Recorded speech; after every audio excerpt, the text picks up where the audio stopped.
నమస్తే, welcome to 99 TV. ఒక 3 అంశాలు ఇవాళ భారతదేశం అమెరికాకి తలొగ్గింది, లేకపోతే అమెరికా అడుగులకి మడుగులొత్తుతోంది అనే వాదనలకు బలం చేకూర్చే అంశాలు 3 తెర మీదకి వచ్చాయి. అంతర్జాతీయంగా ప్రాధాన్యమైన అంశాలు 3 కూడా. ఇవి కేవలం భారతదేశం అమెరికాకి మాత్రమే కాదు. ఒకటి ఏంటంటే, ఈరోజు రిలయన్స్ రిఫైనరీని టెక్సాస్లో ఏర్పాటు చేయడానికి అక్కడ అమెరికా అంగీకారం తెలియజేయటం. అంటే అమెరికా చెప్పకుండా అయితే ఇవేమీ జరగవు. రెండోది, నాటో దేశాలకి ఈ డ్రోన్ ట్రైనింగ్ భారతదేశానికి చెందిన ఒక ప్రైవేట్ సంస్థ ఇవ్వటం. ఇక మూడోది, చైనా పెట్టుబడులకి లాకులు ఎత్తటం. ఈ 3 అంశాల మీద సమగ్రంగా విశ్లేషణ చేయడానికి మనతో ఉన్నారు geopolitical affairs expert Pawan Sriharsha.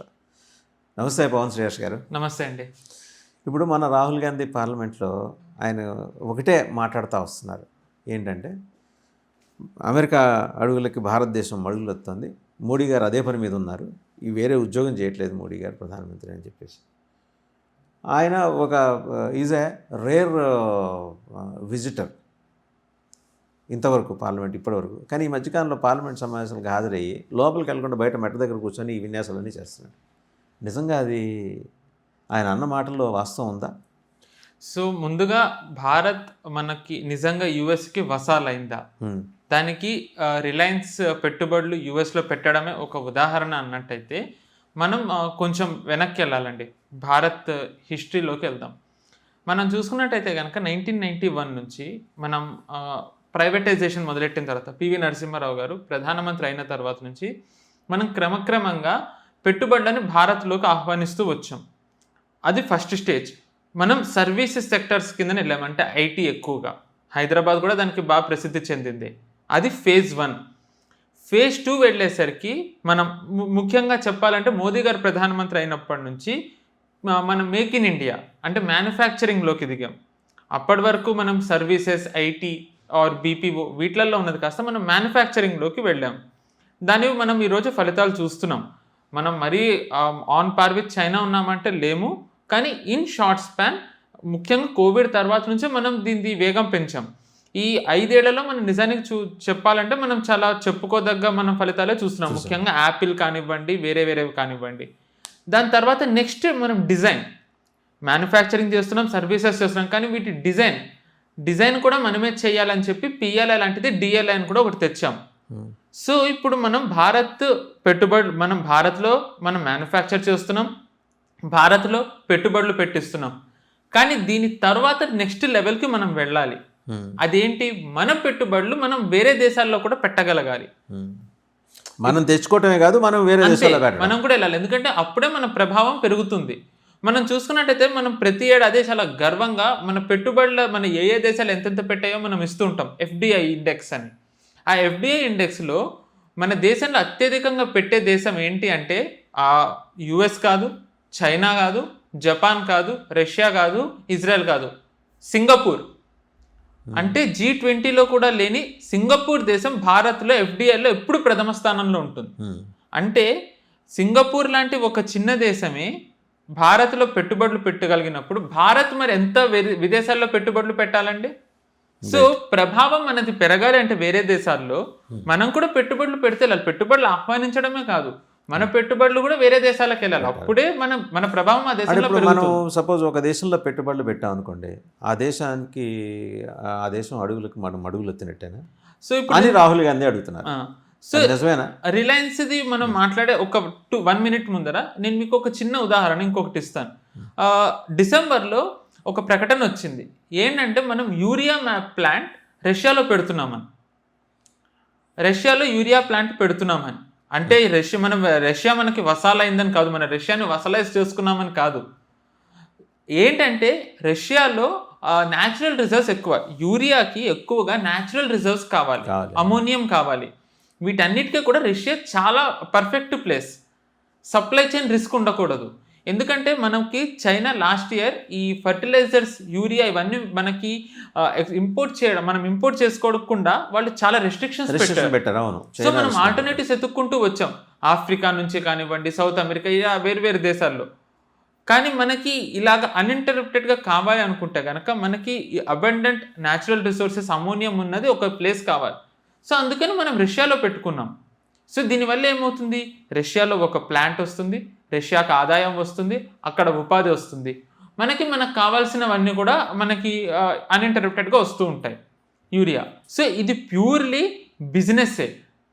అలాగే ఇప్పుడు మనం యుఎస్ది కనుక చూసుకున్నట్టయితే రిలయన్స్ వాళ్ళు పెట్టుబడులు పెట్టారు. మామూలుగా మనకు తెలిసిందే రాహుల్ గాంధీ గారు అంటే మోదీ గారు ప్రధాని అయినప్పటి నుంచి అంబానీ అదానీ సర్కార్, సూట్ బూట్ సర్కార్ అంటుంటారు, దానికి అనుగుణంగానే ఇప్పుడు రిలయన్స్ వచ్చింది. But why only Reliance?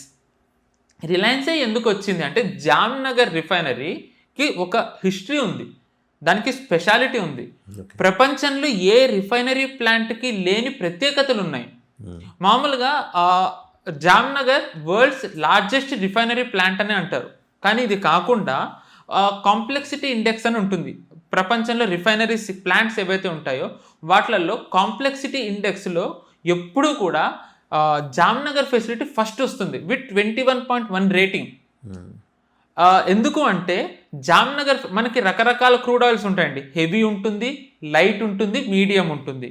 Jamnagar the most complex heaviest crude ఆయిల్ని కూడా హై ఎండ్ ప్రోడక్ట్ తోని మనకి ఎక్స్పోర్ట్ చేయగలుగుతుంది. లైక్ ఇప్పుడు వెనిజులా ఉన్నది హై ఎండ్ కదా sir? Correct, exact, high end చాలా థిక్ క్రూడ్, అది సల్ఫర్ ఎక్కువ ఉంటుంది వాటిలలో.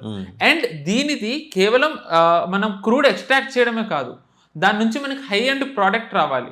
అంటే హై ఎండ్ ప్రోడక్ట్ అంటే ఏంటంటే ఇప్పుడు మనం మామూలుగా వెహికల్స్కి ఇప్పుడు చూసినట్టయితే కాంప్లెక్స్ ఇంజిన్స్ ఉంటాయి, వాటికి ఎటువంటి ప్రాబ్లం రాకూడదు, కాస్ట్ మెయింటెనెన్స్ మనకి ఎక్కువ పడకూడదు, ఎట్ ది సేమ్ టైం ఇది ఎక్కువ మనకి ఎఫిషియన్సీ ఉండాలి, ఫ్యూయల్ది సమస్య రాకూడదు, డ్యూరేషన్ మన కిలోమీటర్స్ ఇది ఉంటుంది అది కూడా ఎక్కువ ఇవ్వగలగాలి.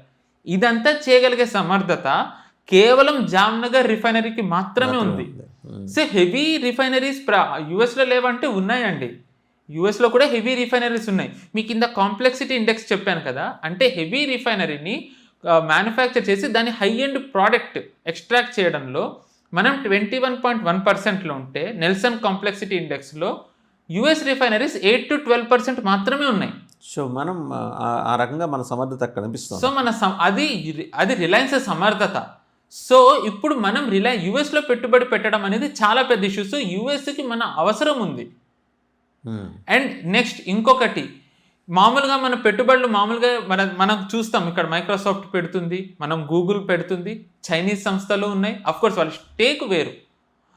అలాగే మనం ఎంతసేపు ఆహ్వానించి మనం రోడ్డు మీద చూస్తాం, మనకి అరే ఇక్కడ మైక్రోసాఫ్ట్ ఉంది, నానక్రామ్ కూడా మైక్రోసాఫ్ట్ ఉంది, అలా అన్నప్పుడు మన సంస్థలు కూడా విదేశాల్లో ఉంటే కనుక అఫ్కోర్స్ అది టెక్ ఇది వేరు, but still India's biggest company వేరే దేశంలో మెజారిటీ స్టేక్ హోల్డర్. ఇప్పుడు రాహుల్ గాంధీ గారికి ఉన్న అభ్యంతరం ఏంటి? జియో పాలిటిక్స్ అంతే, అమ్ముడుపోయింది ప్రజల్లో ఒక అనుమానం సృష్టించడం. ఈరోజు ఆయన పార్టీకి వచ్చే ఫండింగ్ జార్జ్ సోరెస్ కంపెనీ నుంచి ఫండింగ్ వస్తుంటుంది, మరి ఆయన కూడా అమ్ముడుపోయినట్టేనా?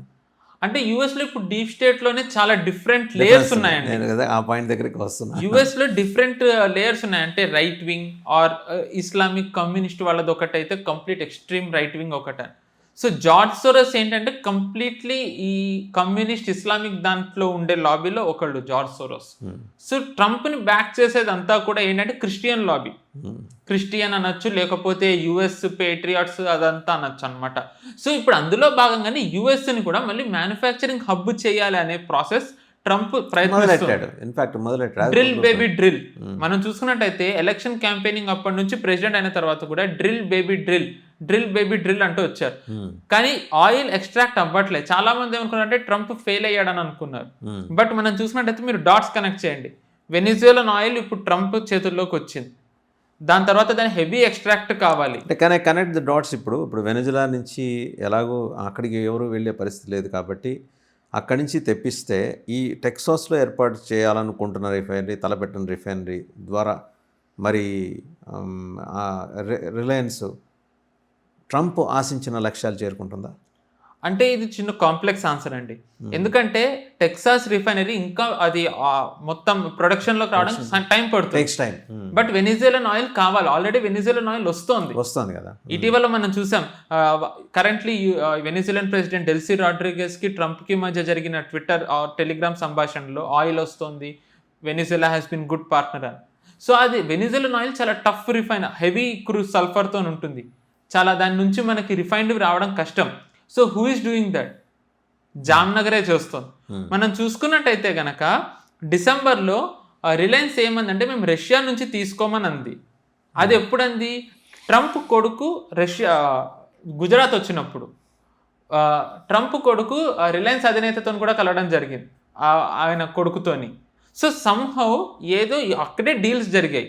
మనం రష్యన్ ఆయిల్ తీసుకోవడం ఆపలే, రిలయన్స్ ఆపింది. మనకి వేరే సంస్థలు ఉన్నాయి, వేరే రిఫైనరీ ప్లాంట్స్ ఉన్నాయి, ప్రభుత్వానివి ఉన్నాయి, అండ్ రష్యాదే ఇక్కడ ఉంది, నయారా అని.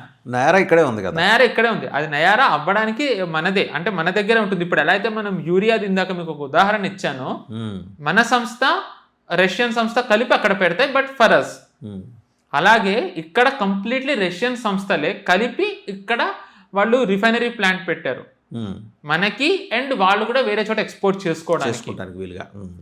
సో ఈ గివ్ అండ్ టేక్ అనేది ఎప్పుడు అవుతుంది? సో ఎంతకాలం అని మనం పెట్టుబడులను ఆహ్వానిస్తూనే ఉంటామండి. మనం కూడా వెళ్ళి పెట్టినప్పుడు మన ప్రైడ్ ఏంటి బయట ప్రపంచం. ఎగ్జాక్ట్లీ.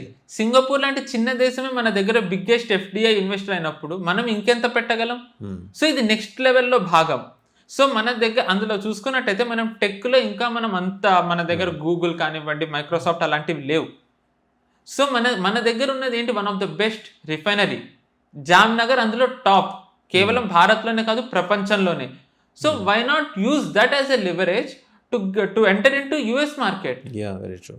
సో ప్రస్తుతం అదే జరుగుతుంది. అండ్ ఫర్ ద రికార్డ్, ఆ టెక్సాస్ రిఫైనరీ ప్లాంట్లో మనదే highest stakeholder, Reliance highest stakeholder, not US. So ఇది కరెంట్లీ మన నెక్స్ట్ ఫేజ్లో వెళ్తున్న భాగమే. అండ్ ఇప్పుడు చూడండి మీరు, మనం రష్యా నుంచి ఆయిల్ తీసుకుంటూనే వచ్చాం. ఎట్ ది సేమ్ టైం మనం రష్యన్ ఆయిల్ వేరే దేశాలకి మనం రిఫైన్ చేస్తూ మనం అమ్ముతున్నాం. ఎవరు దానికి అభ్యంతరం చెప్పట్లే. ఏ ఆయిల్ అయితే తీసుకోకూడదని అంటూ ఉందో, ఇప్పుడు ఆ దేశం మీద ఆంక్షలు పెట్టారో భారత్ మీద, మనం ఇప్పుడు తీసుకెళ్ళి US లోనే పెడుతున్నాం. US రష్యాది వద్దంటుంది, మనం రష్యా నుంచి తీసుకుంటున్నాం, మనము US లో పెడుతున్నాం. సో ఇక్కడ మనం ఎవరికి వసాలు అవ్వలేదు. మనది independent foreign policy. Indian interest ఎక్కడైతే ఉంటుందో అక్కడ మనం ఉంటాం. మన ఇంట్రెస్ట్ ని కాపాడుకోవడానికి ఏ దేశం మనతోని పెట్టుబడులు మన పెట్టుబడులు పెడితే సురక్షితమో మనం అదే చేస్తున్నాం. The best example, Indian foreign policy ఎంత సోవరెన్ ఉంది, ఎంత ఇండిపెండెంట్ ఉంది, ఇంట్రెస్ట్ ని కాపాడుతూ ఎలా చేస్తుంది అనడానికి ఈ ఈక్వేషన్ పెద్ద ఉదాహరణ. రైట్.